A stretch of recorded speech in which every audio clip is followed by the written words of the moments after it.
প্রত্যেকটা মানুষকে সম্মান করুন, ভালোবাসুন, কখনো কষ্ট দেবেন না, হেয় জ্ঞান করবেন না, তুচ্ছ-তাচ্ছিল্য করবেন না। কারণ প্রত্যেকে নিজের মতো করে লড়াই করছে, নিজের মতো করে প্রতারণা, দুঃখ, অন্যায় ভুলে বাঁচার চেষ্টা করছে, মনের মধ্যে চেপে রাখা কষ্টগুলো ভুলতে চাইছে।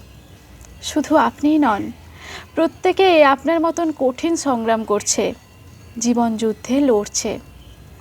উল্টো দিকের মানুষটার লড়াইটা আপনি জানেন না, জানেন না কিভাবে দাঁতে দাঁত চেপে লড়ে যাচ্ছে সে।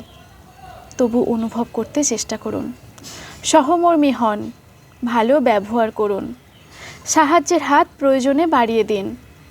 এগুলোর কোনোটাই যদি না করতে পারেন তাহলে নীরব থাকুন আর আঘাত করবেন না।